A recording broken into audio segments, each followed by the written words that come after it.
Mahigit 10 araw na mula nang magtakda ang Department of Agriculture ng maximum suggested retail price sa karneng baboy, pero marami pa rin daw ang hindi nakakasunod dito. Balitang hatid ni Bernadette Reyes. Mahigit 1 linggo nang ipinapatupad ang maximum suggested retail price sa karneng baboy. Pero lampas pa rin ang na-monitor ng Agri-Department na bentahan sa Metro Manila. Umaabot pa rin sa 420 pesos ang kilo ng kasim, habang 470 pesos naman ang kilo ng liempo.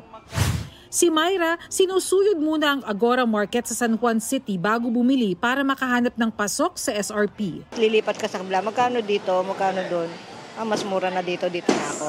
Dito sa Agora Market sa San Juan, depende sa retailer, may mga nakakasunod sa maximum SRP na 350 pesos sa kada kilo ng kasim at pigi, 380 pesos naman sa liempo. Pero may ibang mga retailers na hindi raw kaya ibenta sa ganitong presyo. Ayon sa Department of Agriculture, hindi man 100% ang compliance sa ngayon na dadagdagan naman daw ang bilang ng mga nakakasunod dito.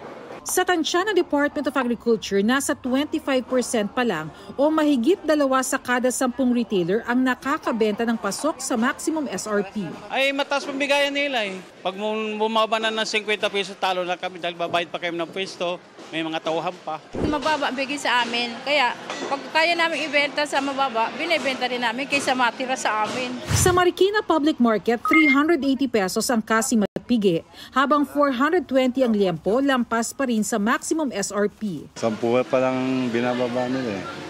Kaya di kami makasunod sa gusto ng SRP. Kaya 420 pa rin yung bigay namin. Depende po sa dealer kung magbababa po kami. Kung magkano yung kuha namin, doon din kami bababa. Naunawa.